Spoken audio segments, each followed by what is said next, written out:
에베소서 2장 10절을 보시면 여러분과 저를 가리킵니다. 성경은 우리를 그리스도 예수님 안에서 창조된 사람들이다 라고 규정하고 있습니다.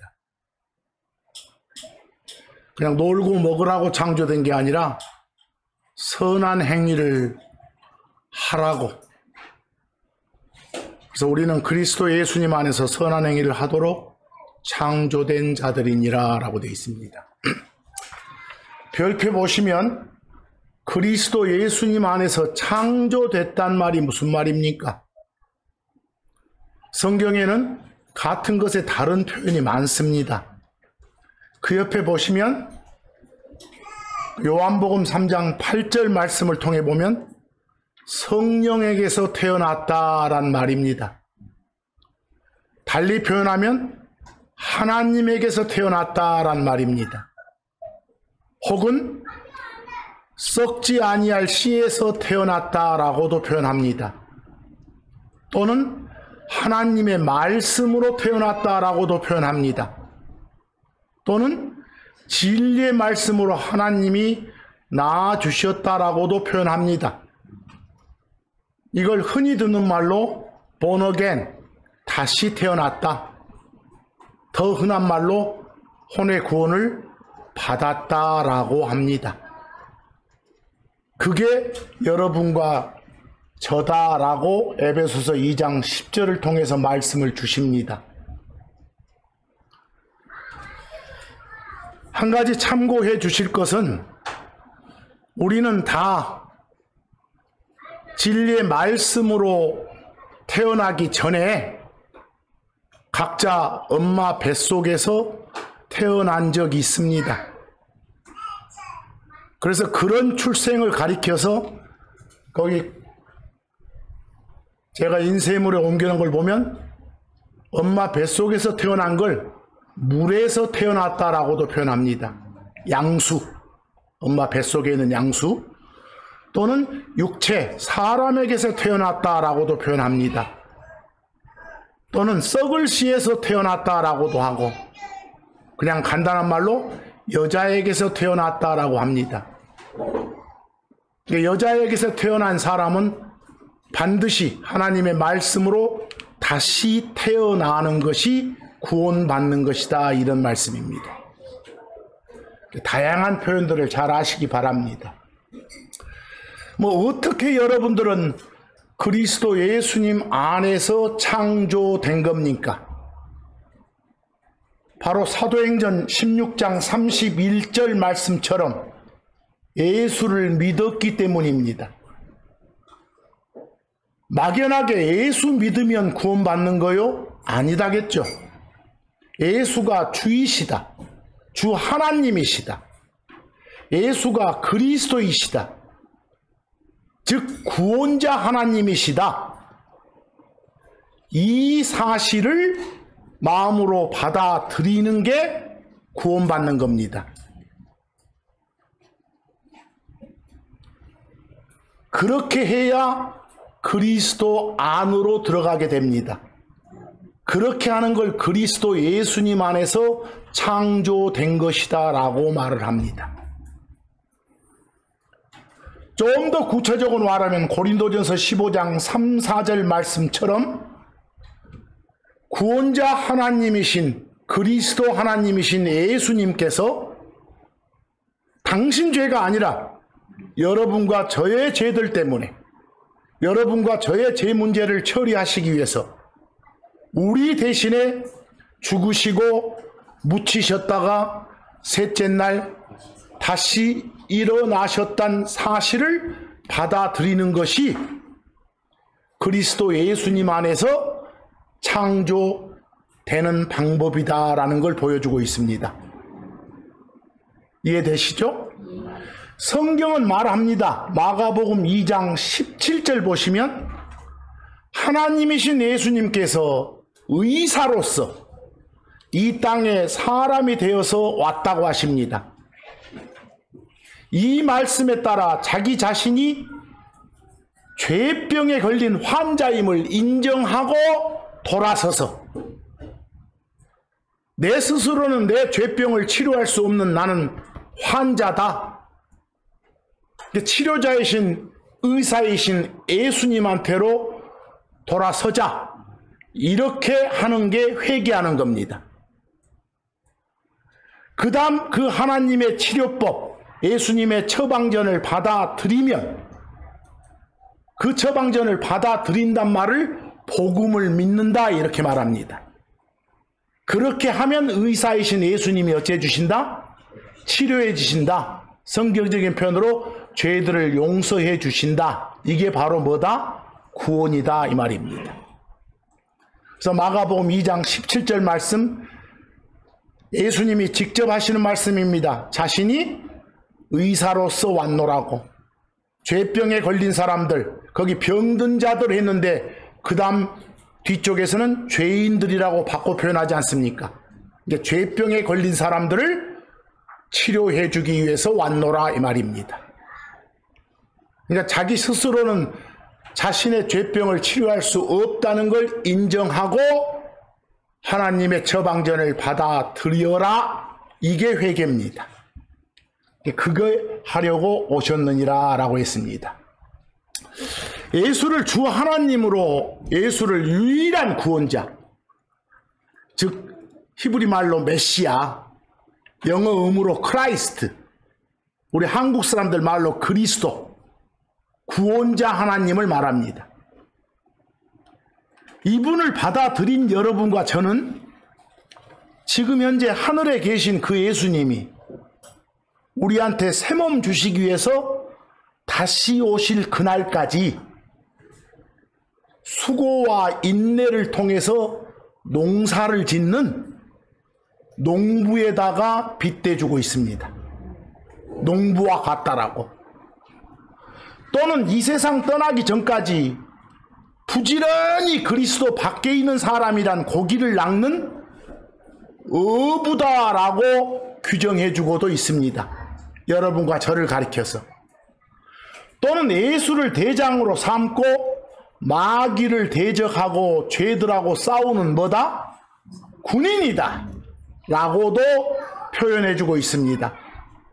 또 뒷부분 보면 우승 트로피, 우승의 관, 킹제임스 성경 영어로는 크라운 그럽니다. 그 우승의 관을 얻기 위해서, 다시 말해서 좋은 보상을 받기 위해서 법대로 말은 말씀대로입니다. 그 말씀대로 경기장을 달리고 있는 운동, 선수와 같다라고도 표현하고 있습니다. 그게 바로 참고 1에 나와 있는 구절들입니다. 야고보서 5장 7절에서는 우리 크리스천이 바로 농부와 같다라고 했습니다. 땅에서 나는 귀한 열매를 바라면서 하나님이 내려주시는 비를 받을 때까지 인내하고 참으면서 농사짓는 농부와 같다라고요. 그리고 마가복음 1장 17절 내용에서는 그리스도 밖에 있는 사람이란 고기를 낚는 뭐나 어부와 같은, 피셔나 같은 거라고요. 그리고 디모데후서 2장 3절에서 5절 말씀으로는 군인과 같은 거라고. 어떤 군인? 이 세상 삶에 얽매이지 않고 오로지 나를 훌륭한 군인으로 택해 주신 주 하나님을 기쁘게 해드린 데만 염두를 두는 그런 군인. 또는 5절 보니까 말씀대로, 법대로 경기장에 임하는 운동, 선수와 같은 자세로 임하는 그런 사람이 되라 이 말입니다.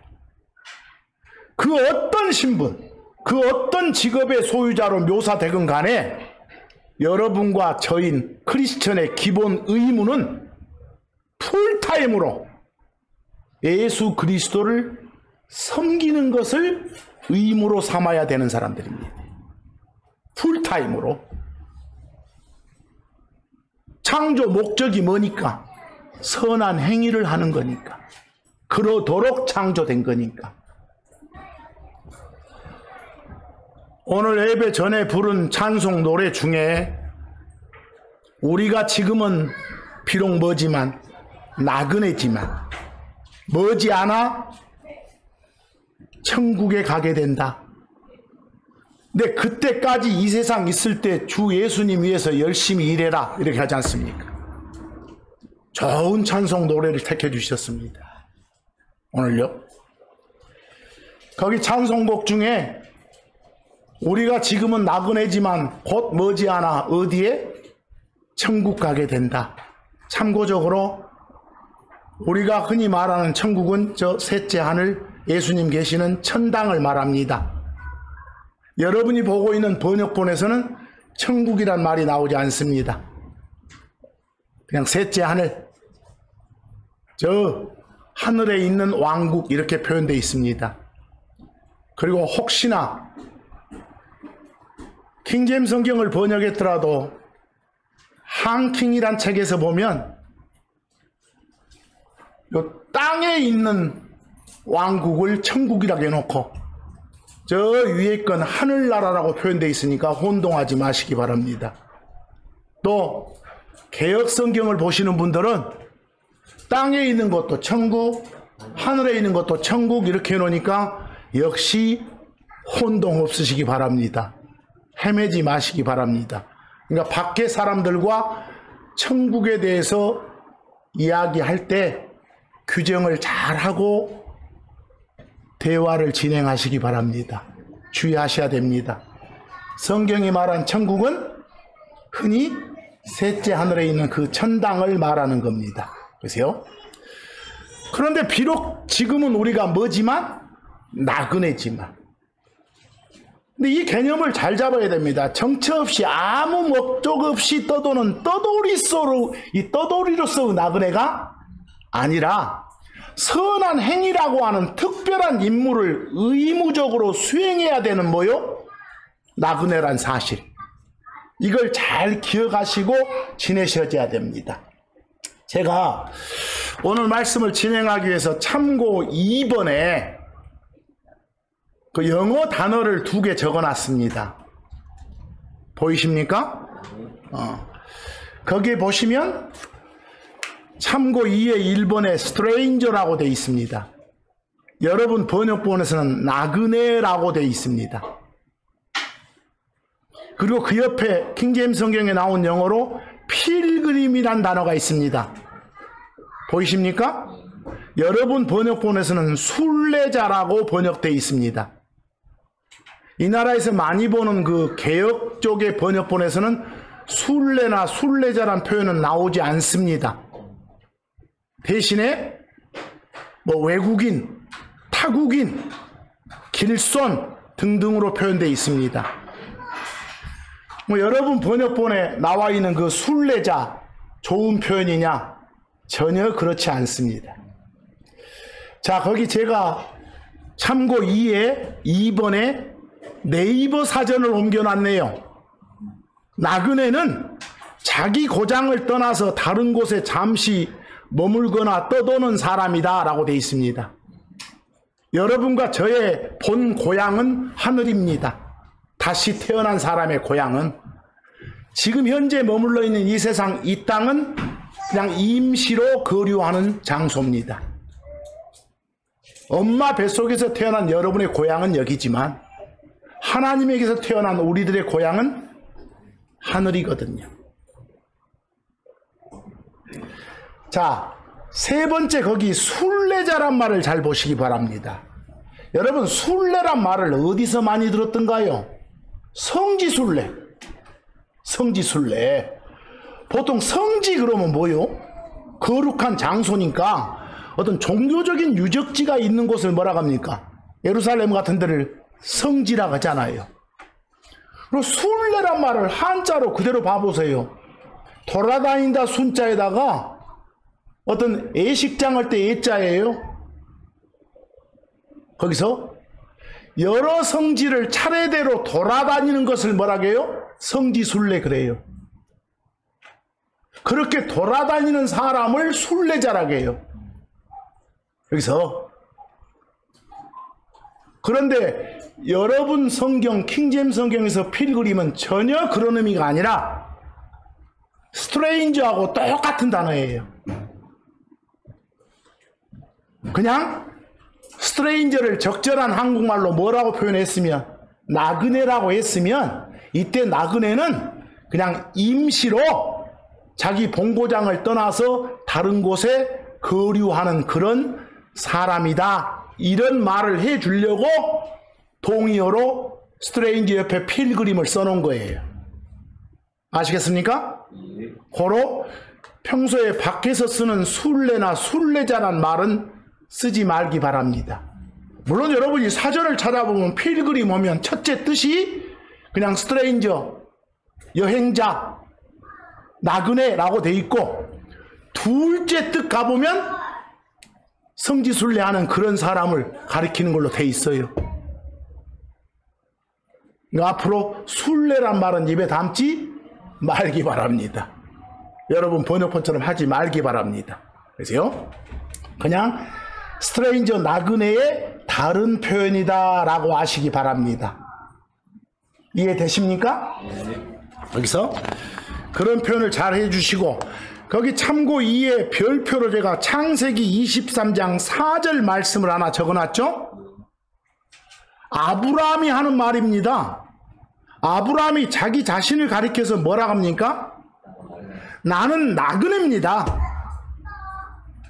나는 그냥 임시로 여기에 거류하는, 체류하는 그런 머무는 사람입니다 라고 되어 있습니다.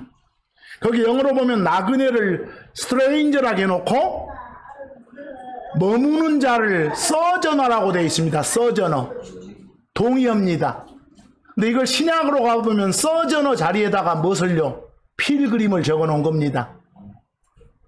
근데 앞에 스트레인저가 정처 없이, 마음은 목적 없이 떠도는 그런 나그네가 아니라 선한 행위라는 특별한 임무를 목적으로 하는 그런 나그네다, 이런 말입니다. 그래서 그냥 중복 표현 하려면 그냥 나그네라고 한마디로 정의하고 마시기 바랍니다. 그래서요, 여러분과 저는 성경에 따르면 나그네입니다. 그러나 어떤 나그네라고요? 임무를 수행하고 떠나야 되는 나그네입니다. 베드로전서 1장 1, 2절 보면 베드로 사도가 그리스도 안에 있는 사람들에게 편지를 쓰면서 그 사람들을 가리켜서 나그네라고 표현하고 있습니다. 그리고 2절 가보면 그리스도 안에 있는 사람들을 하나님께 선택받은 사람들이라고도 표현하고 있습니다. 즉 우리가 말하는 크리스천, 우리가 말하는 성도의 다른 표현이 뭐라고요? 나그네고 선택받은 자, 일렉트입니다. 거기 예수 그리스도의 사도 베드로는 본도와 갈라디아와 갑바도기아와 아시아와 비두니아에 두루 흩어진 성도들, 이런 표현 대신 뭐라고요? 나그네들. 그리고 2절 보니까 곧 하나님 아버지의 미리 아심에 따라 성령의 거룩히 구별하심을 통해 순종함과 예수 그리스도의 피 뿌림에 이르도록 선택받은 자들, 구원받은 사람들한테 편지한다고 되어 있습니다. 성도들의 다른 표현이 오늘 보고자 하는 뭐구나? 나그네구나, 영어로 스트레인저구나, 이렇게 아시기 바랍니다. 고로 베드로전서 2장 11, 12절처럼 여러분 번역본처럼 순례자라고 표현하지 마시기 바랍니다. 여러분들이 밖에 나가서 뭐라 하면 순례자 그러면 저 성지 순례 다니는 사람들을 가리키는 말로 다 알아먹습니다. 나 여기서 말하는 건 전혀 다른 겁니다. 그냥 특별한 임무를 수행하는 뭐라고요? 나그네다. 여러분과 제가. 고로 이 땅은 우리의 본 고향이 아니다라는 사실 명심하시기 바랍니다. 그래서 베드로전서 2장 11절에 보면 베드로 사도가 편지를 쓰면서 극진히 사랑하는 자들아, 성도들의 다른 표현을 사랑하는 자들 그랬습니다.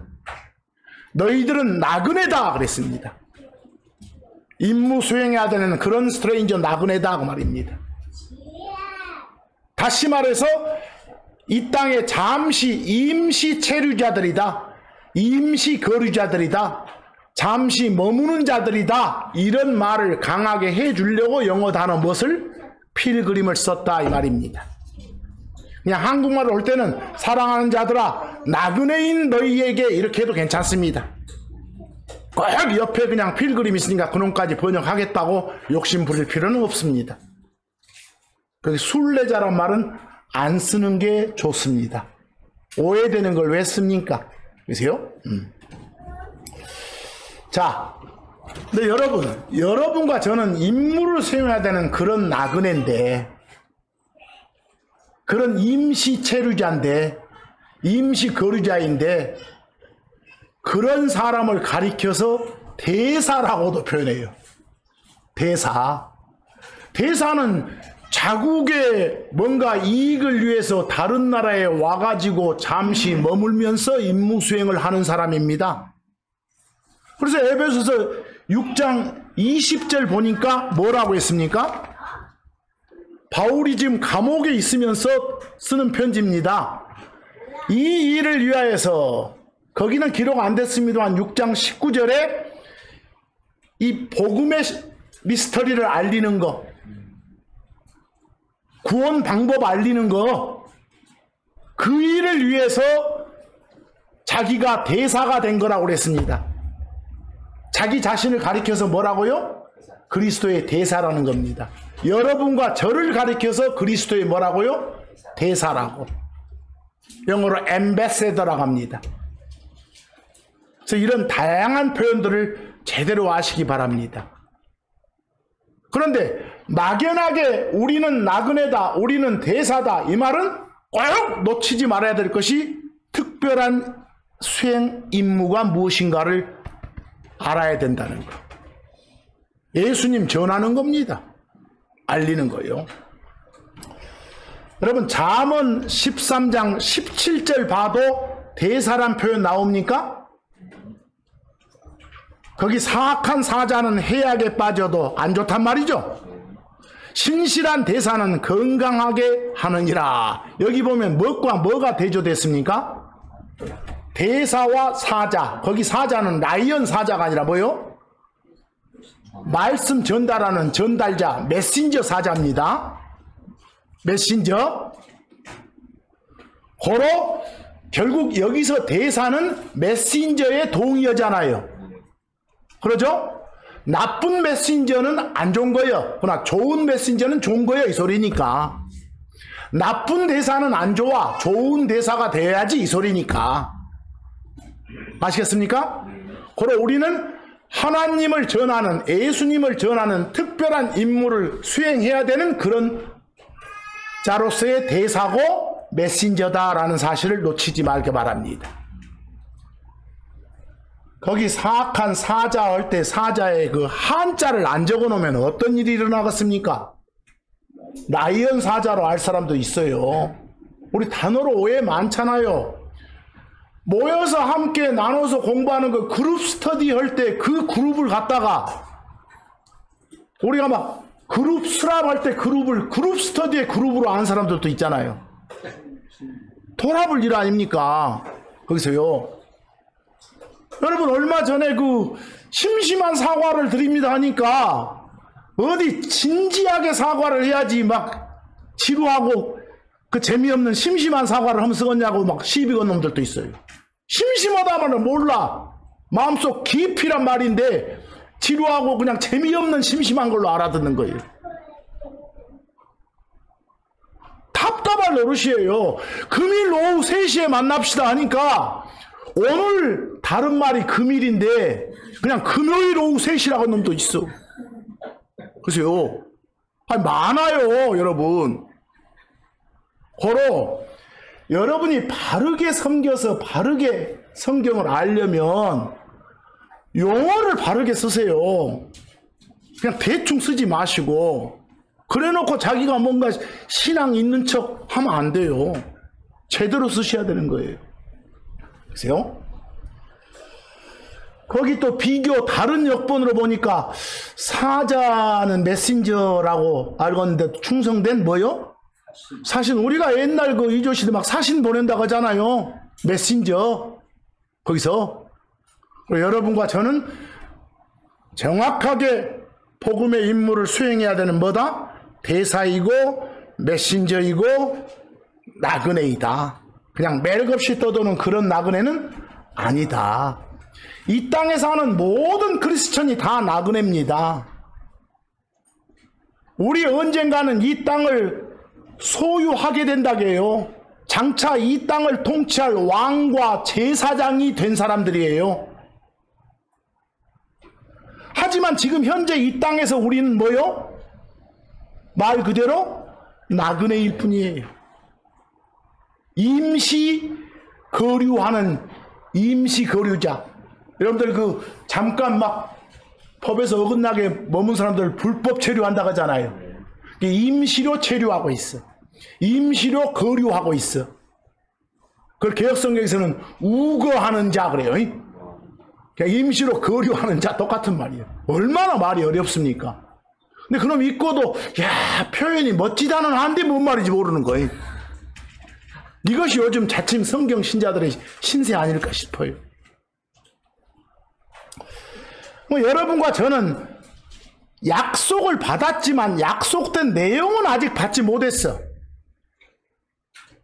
지금 현재 우리가 왕이고 제사장인 것은 아니단 말이에요. 나중에 통치할 그 통치자가 되는 거지. 천년왕국에서. 그런 걸 표현할 때 약속을 받았지만 약속된 내용을 받지 못한 거라게. 그런 표현을. 거기 히브리서 11장 13절 보면 히브리서 11장은 말씀대로 살다가 죽었던 믿음의 조상들이 쭉 열거돼 있잖아요. 그 사람들은 믿음 안에서 죽었어. 그 말은 말씀대로 살다가 죽었어.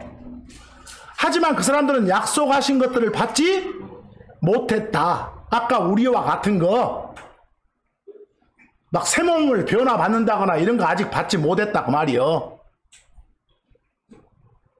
하지만 그 사람들은 자기들이 뭐라고 고백했다?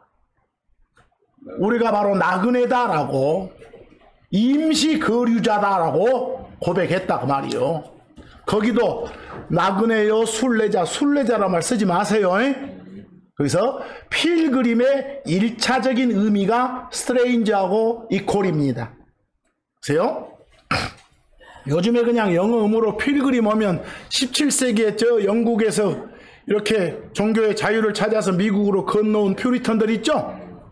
그 사람들을 필그림이 그래요.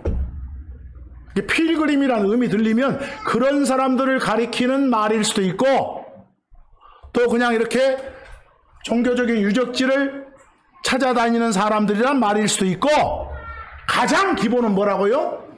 나그네란 뜻이다. 우리 성경에서는 나그네란 의미다 그 말입니다.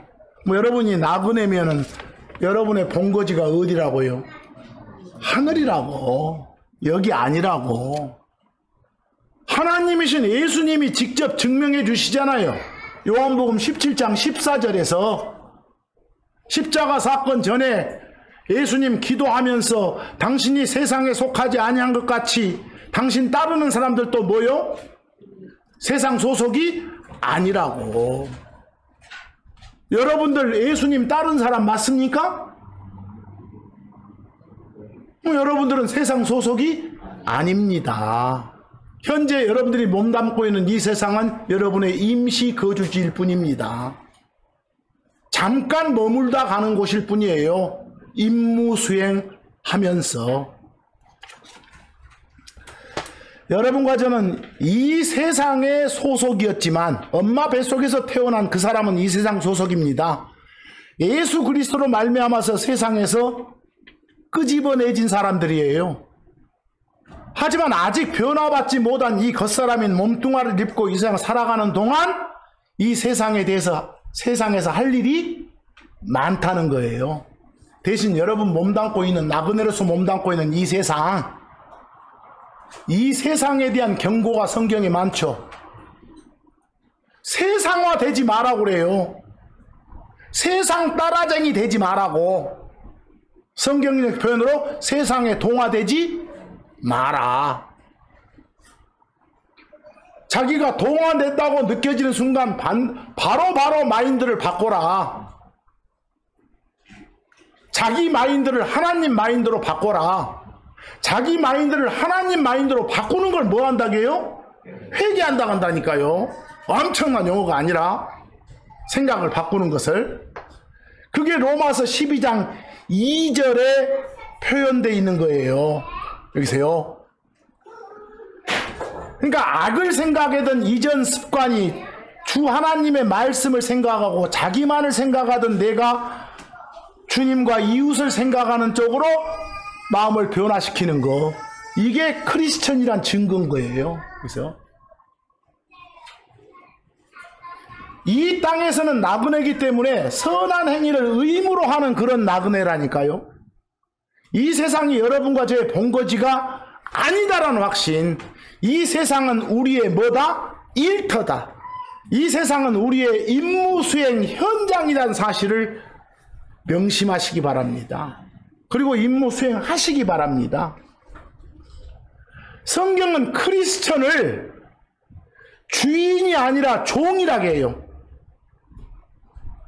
일해야 되는 종이라고. 크리스천을. 종이 뭐예요?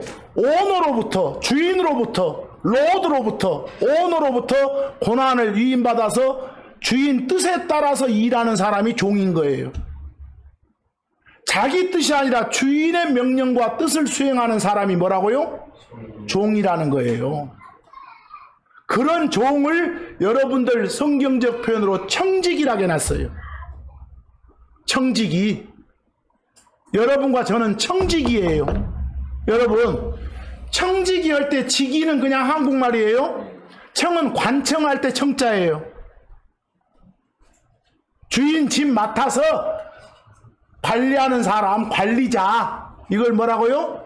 청직이. 문지키면 문지기고, 남의 산 지켜주면 뭐라고요? 산지기고 하잖아요. 관청, 집 지켜주면 뭐라고요? 청지기, 청지기. 청지기. 그냥 다른 쉬운 말로 뭐예요? 종. 영어로 servant. 섬기는 사람. 각양각색으로 다양하게 여러분과 저의 신분과 직업을 표현하고 있잖아요. 묘사하고 있잖아요. 거기 참고 3좀 보기 바랍니다. 자주 나온 단어니까 아셔야 돼요. 참고 3의 1번에 스튜어드란 단어가 있어요. 여러분 이 단어 뒤에다가 ESS 붙인 건 과거에 들어보셨죠? 스튜어디스. 비행기의 여자 승무원. 들어보셨죠? 비슷한 거예요. 섬기는 사람이니까. 스튜어드. 뭐하고 똑같은 말을 하고요? 서번트하고 똑같은 말을 하고. 서번트가 서비스를 제공하는 사람, 섬기는 사람이요. 거기서 그걸 여러분 번역본에서는 스튜어드를 뭐라겠다? 청지기라고. 청지기를 네이버 사전 찾아보면 그렇게 양반집에서 집안일 맡아보거나 시중을 들던 사람 이라고 돼 있어요. 주인집 관리해주는 사람을 뭐라 한다? 종이라고 한다. 종. 쉬운 말로 종이요. 종의 다른 표현이 뭐구나? 청지기구나. 이렇게 아시라는 거예요.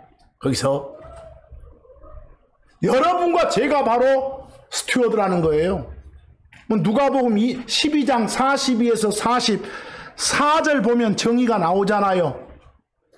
주인으로부터 모든 걸 넘겨받아서 다스리고 어디에 나누어 줄 거 있으면 나누어 주고 하는 그런 사람이 뭐다? 청지기다. 거기 청지기에 정의를 내려주고 있어요. 이런 사람의 스튜어드다. 근데 43절 보니까 뭐라고 표현했는가 보세요. 그의 주인이 올 때 그가 그렇게 하고 있는 것을 보면 그 종이, 앞에 누구를 가르쳐요? 그 청지기. 뭐 청지기하고 무엇은 똑같은 말이요? 종이 똑같은 말. 스튜어드하고 서번트는 똑같은 말 아니요? 같은 것에 다른 표현. 뭐 청지기 하면 멋지요? 종 하면 천하요? 똑같은 말이요. 우리가 바로 종이요. 앞에서 말씀요 선포하는 그 사람만 주의 종이 아니라 여러분과 제가 모두 다 뭐요? 종이라고.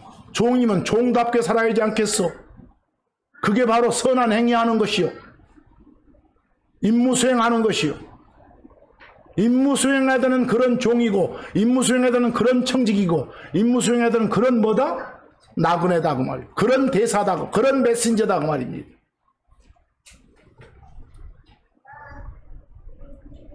청지기의 모든 고난은 다 누구한테 있어? 주인한테 있어. 주인한테. 우리 크리스천의 핵심 신앙이에요. 청지기 신앙, 종신앙이. 우리 자신의 것, 우리 자신의 소유는 없다는 거예요. 욥의 말대로 모든 것이 다 주 하나님 것이라는 거예요. 모든 것이 다. 그렇다라는 마인드를 갖는 게 청지기 신앙이에요. 종신앙이에요. 욥기 1장 21절 주신 분도 주이시고 가져가신 분도 뭐다? 주이시니라. 모든 것의 주인이 주 하나님이시다 그 말이에요.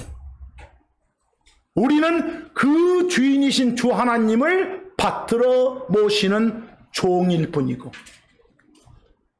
스튜어드일 뿐이고 거기서 뭐 종으로서 여러분들이 밖에다가 나눠야 될 게 뭐요? 종은 주인껏 갖다가 이렇게 분배하는 거예요. 관리하고 지키고 관리하는 거. 그게 고린도전서 9장 16에서 17절이에요. 바울이 고백하고 있어. 복음 선포하는 거. 복음 선포. 여기서 복음은 어떤 내용의 말씀을 말합니까? 예수가 주 하나님이시고 주 하나님이 사람 돼서 오신 분이 예수이시고 당신 죄가 아니라 우리들의 죄 문제를 해결하기 위해서 사람으로 오신 분이 뭐다? 예수님이시다. 그 예수를 마음으로 받아들여라. 바로 이런 내용의 말씀이 기쁨을 주는 말씀이기 때문에 뭐라고요? 복음. 그걸 선포하는 것이 바울 자신의 필연적으로 내가 해야 하는 거. 의무라고 안 했어. 근데 17절 보면 그것 나눠주는 사역 이 일을 자기가 어쨌다고 맡았노라고. 여러분 청지기가 종이 임무 수행해야 되는 나그네서 여러분과 제가 할 일은 첫째 할 일이 뭐라고요? 복음 전하는 겁니다. 구원에 관한 복음 전하는 거. 베드로전서 4장 10절처럼 각 사람 크리스천 한 명 한 명 다를 말해요. 앞에 있는 목사만이 아니라 모든 성도가 다 어째요? 선한 뭘로서 청지기로서 주 하나님을 어찌해야 된다? 섬겨야 된다. 거기 섬긴다라는 영어 미니스터가 서브나 같아. 그리고 미니스터도 그냥 종이라고 번역 많이 해. 어떤 사람은 사역자라고 번역하는데 아니 사역자나 섬기는 자나 똑같은 말이에요. 종이나 같은 말이라니까. 사역자 하면 좀 어마어마 고상하게 들리요? 그럴 필요 없어. 일꾼이 일꾼 우리말로 다 적나라하게 종. 여러분과 저는 선한 청지기로서 선한 행위, 선한 의무를 다 하는 그런 사람으로서 신앙생활을 하라 이 말입니다. 아시겠습니까? 그럼 어떻게 하라고 예수님이 전했소? 사도행전 1장 8절처럼 땅의 맨 끝지역까지 다니면서 뭐가 되라? 나를 위한 증인이 되라. 이렇게. 우리의 신분이 또 하나 나왔네. 증인이라고. 윈니스라고. 여러분과 저는 증인들입니다. 예수님을 증거하는 자들이에요. 땅의 맨 끝지역까지. 또 거기서 땅의 맨 끝 나오니까 또 지구가 이렇게 평평하구나 이따위 말하지 말고 제발. 거기서 여기 그 땅의 맨 끝이 땅 끝이니까 그 지구 끝났겠다 거기 가면 땅이 이 말이요? 방방곡곡 이 말이지. 그냥 한 장소도 빠뜨리지 마라 소리지. 막 요런 끝 보면서 지구는 둥글지 않고 평평해요 막 사각해 요러고 말하는 사람들이 있어. 국어가 안 되는 거예요. 국어가 방방곡곡 다니면서 말이요. 마태복음 28장 19, 27처럼 다니면서 모든 민족들을 그리스도 밖에 있는 사람들을 가르쳐야 돼. 그 말은 예수님을 전해야 돼. 그리고서 그들한테 가르쳐서 지키게 하라고 돼 있지 않습니까? 예수님 전하라 그 말이요. 그래서 지난 추석 연휴 동안 열심히 전하셨습니까? 가슴에 손을 얹고 한번 생각해 보시기 바랍니다. 내가 얼마나 노력했었나, 얼마나 종으로서의 나그네로서의 임무 수행하는 나그네로서의 의무를 다 했는가, 이렇게. 그래서 여러분과 저를 가리켜서 고린도전서 4장 1, 2절 보면, 고린도전서 4장 1, 2절 보기 전에 참고 4에 우리 자주 했던 말씀 하나 나오죠? 미스터리. 거기 옆에 신비란 말을 네이버 사전에 어떻게 표현하는가 봐보세요. 일이나 현상 따위가 사람의 힘이나 지혜 또는 보통의 이론이나 상식으로는 도저히 이해할 수 없을 만큼 신기하고 묘한 것 나옵니까? 내 이해력으로는 잘 이해가 안 돼. 그런 일이나 현상이 뭐라고요? 신비 그랬어. 신비. 일종의 비밀스러운 거. 근데 성경이 말한 미스터리는 그런 건데, 그걸 주 하나님이 우리한테 이거야 라고 알려줘서 알게 된 진리를 말해. 그럼 미스터리는 의미가 두 개가 있어. 하나는 뭐요? 신비, 비밀이고, 또 하나는 뭐요? 신비한 진리. 알게 해준 말씀. 이렇게. 아까 여러분 필그림이 뭔 뜻도 있지만 그냥 이렇게 성지순례 하듯이 그냥 돌아다니는 그런 사람을 가리킬 수도 있지만 뭐요?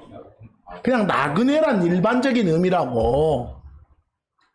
그러듯이 미스터리도, 성경이 말한 미스터리는 신비, 비밀의 뜻이 아니라 뭐라고요?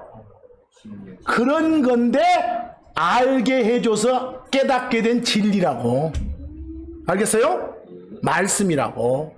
거기서. 그래서 번역본의 미스터리를 신비 이러면 안 된다고. 신비한 뭐요?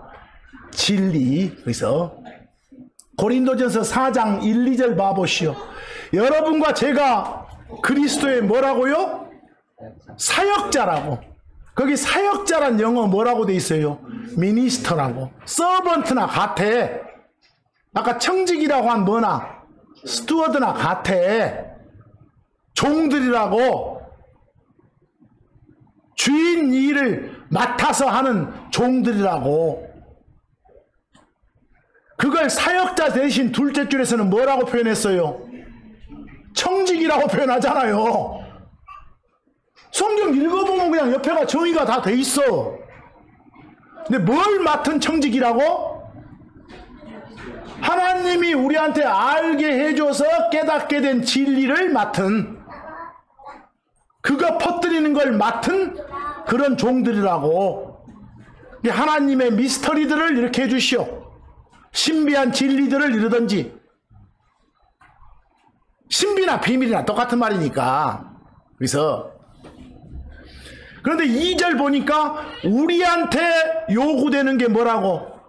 신실하단 말은 충성도 100%예요. 충실하게 말씀을 따르는 거. 말씀대로 하라 한 거 그대로 하는 거. 이게 신실한 거예요.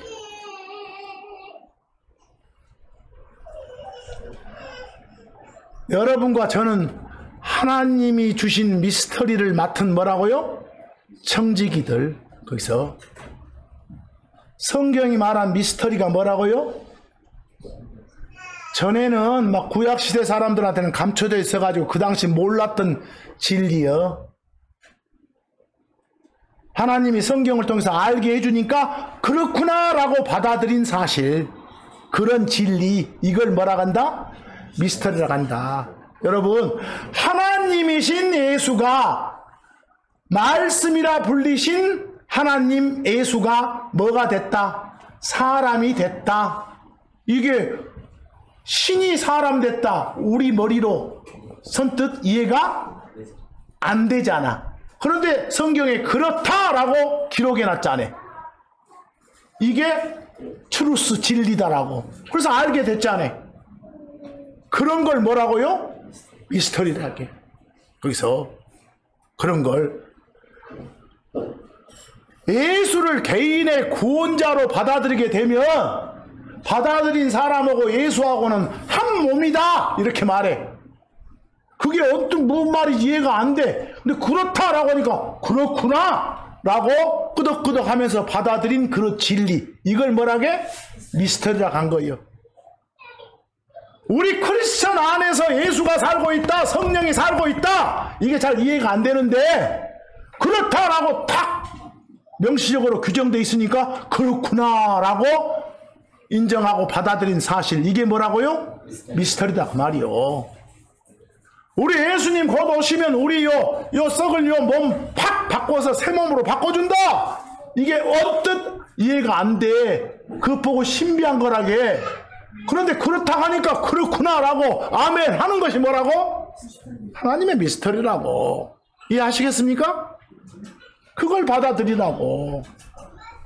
거기서 거기 참고 5점 한번 가보기 바랍니다.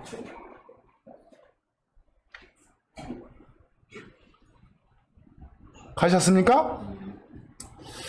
참고 5점 가보면 그 디모데전서 3장 16절을 좀 보실까요?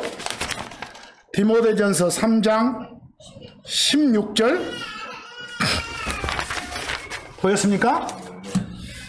거기 논쟁의 여지가 없이 하나님의 성품의 신비는 위대하도다. 여러분 번역본으로 제가 읽었습니다.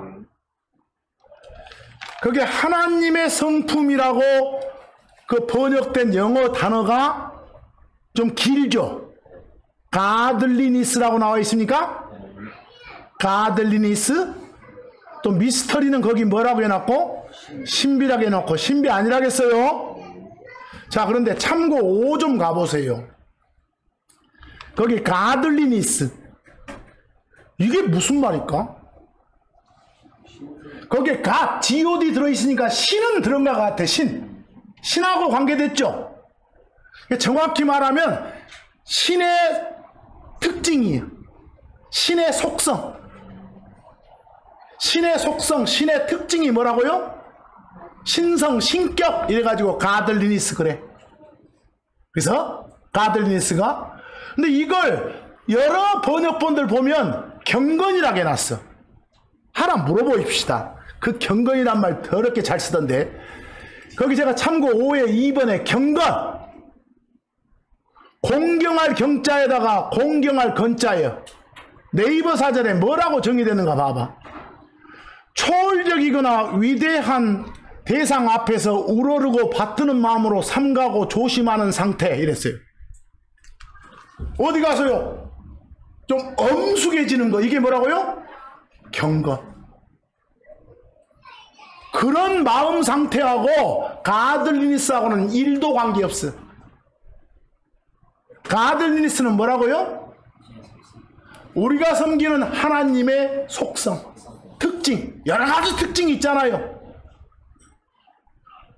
그런 속성, 그 하나님이 가지고 계신 여러 가지 속성 중에 한 가지 성경을 통해서 알게 해준 게 하나 있어.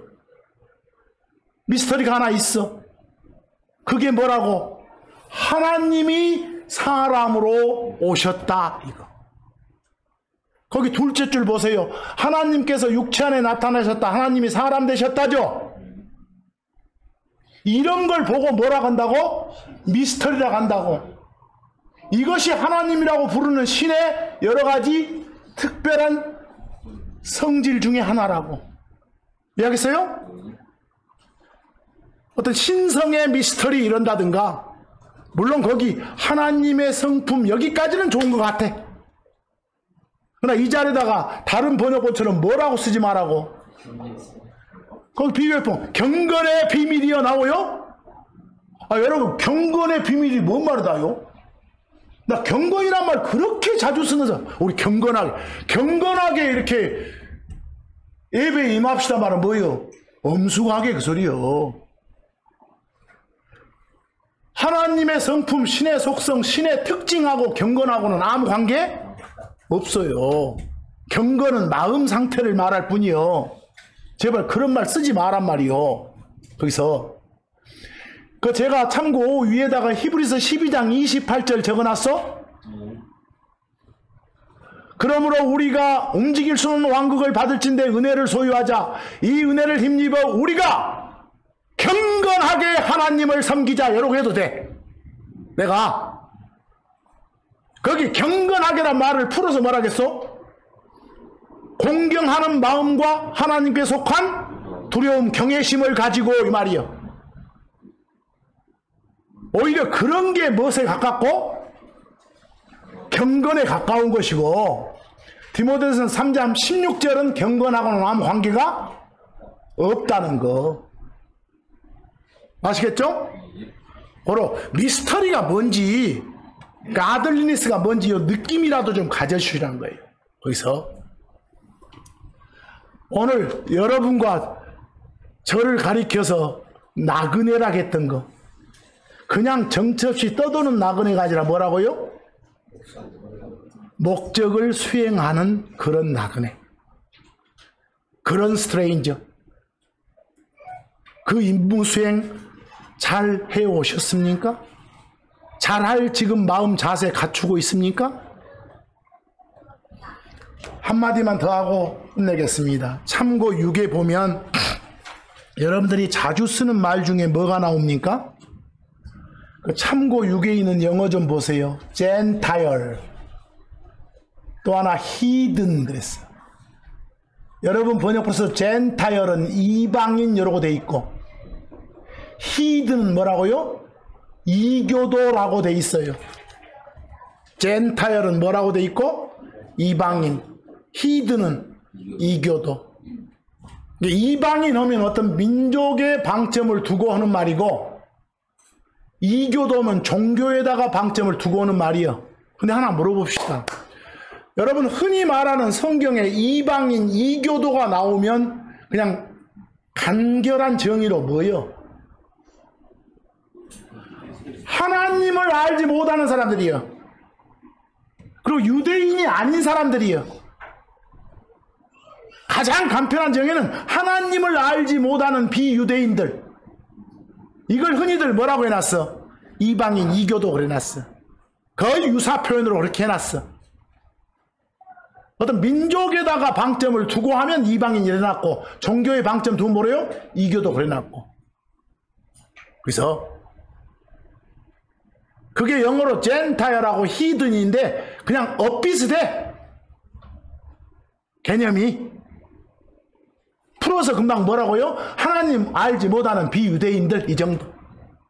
그냥 우리요 크리스천들 입장에서는 그리스도 밖에 있는 사람들, 그 정도 확장하면 정확한 의미는 뭐라고요? 하나님을 알지 못하는 비유대인들, 그 정도가 젠타이어이고 히든이다, 이 정도 아시면 됩니다. 그래서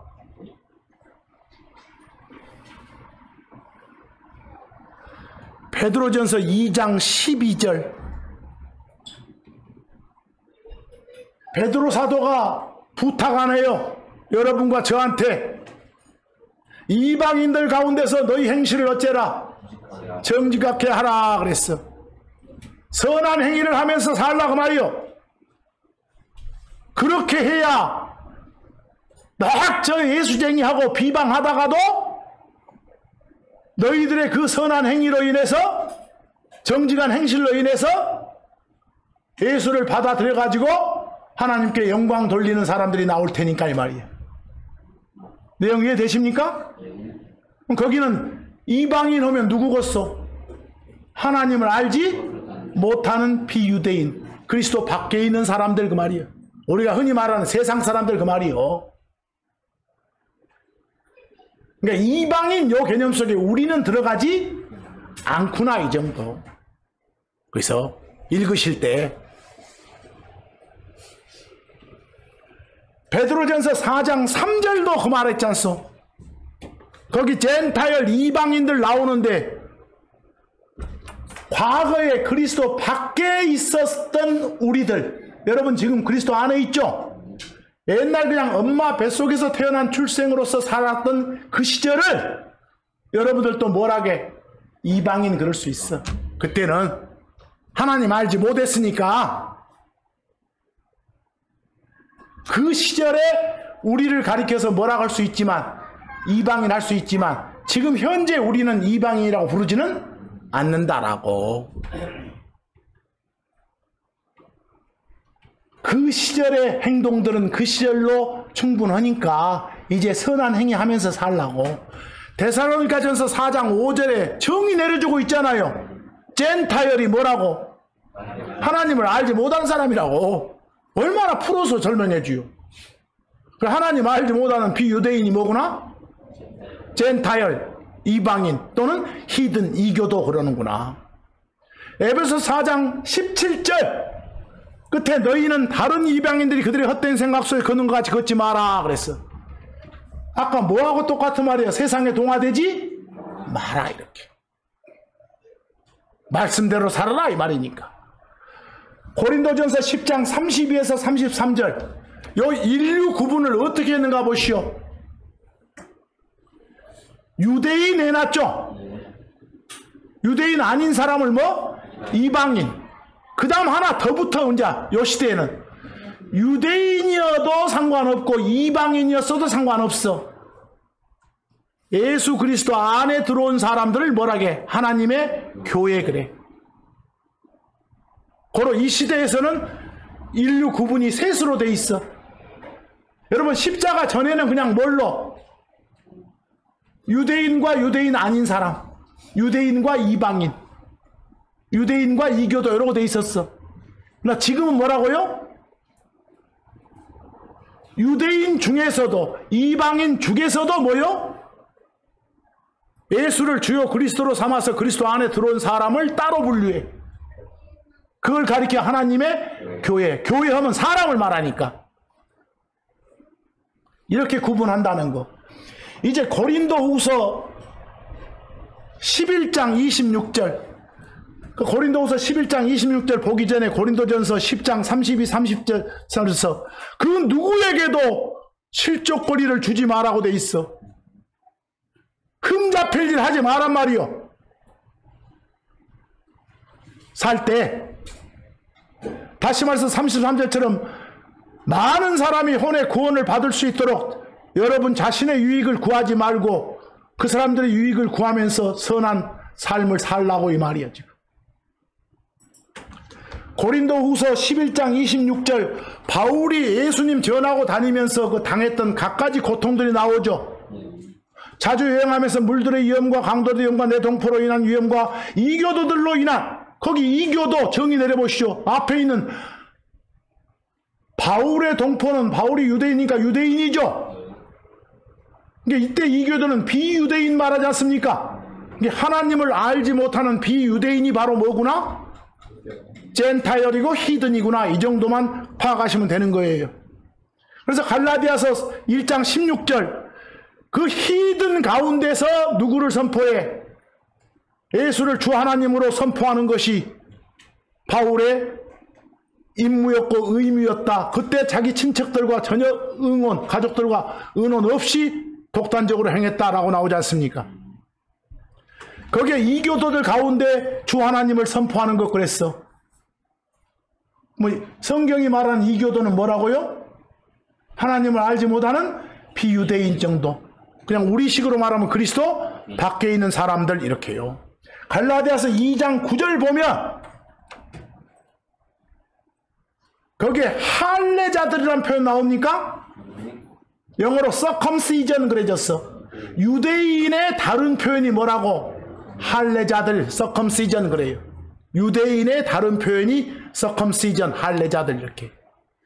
뭐 비할례자들 하면 이방인, 이교도의 다른 표현일 것이고. 그래서 거기에 바울 일행은 저 이방인들, 이교도들 쪽으로 예수님 선포하러 나갔고 이러지 않습니까? 베드로 일행은 유대인들 쪽으로 갔다라고 해요. 그걸 여러 가지로 표현하고 있는 것이요. 갈라디아서 3장 8절 이렇게 바울 일행을 이교도들 이방인들 쪽으로 보낸 것은 그들을 말씀을 통해서 믿음을 통해 말하는 구원의 말씀을 통해 우리가 흔히 말하는 은혜 복음을 통해서 그들이 구원받게 하려고 의롭게 하려고 오늘 이 시간에 여러분과 제가 거기 말씀 제목으로 크리스천 뭐라고 되어 있습니까? 나그네라고. 성경이 말하는 스트레인저 나그네는 정처 없이 떠도는 아무 목적 없이 떠도는 떠돌이로서 나그네가 아니다. 뭔 일을 해야만 되는 나그네다. 성경이 말한 나그네는 본 고향인 하늘을 떠나서 잠시 이 땅에 임시로 체류하는 우리를 말한다. 임시 거류자를 말한다. 잠깐 이 땅에 우거하는 자를 말한다. 체류하는 자를 말한다. 임무 수행하는 그런 나그네니까 우리는 메신저이고 엠베세더 대사다. 이미 표현될 전에 열심히 일해야 되는 농부이고 군인이고 어부이기도 했다.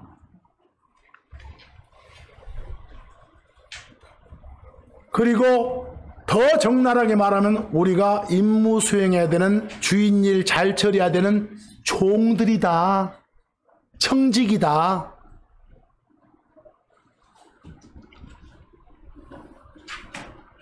이번 주간도 예수님 제대로 전하는 여러분이 되시기를 간절히 소망하면서 오늘 말씀은 여기서 마칩니다.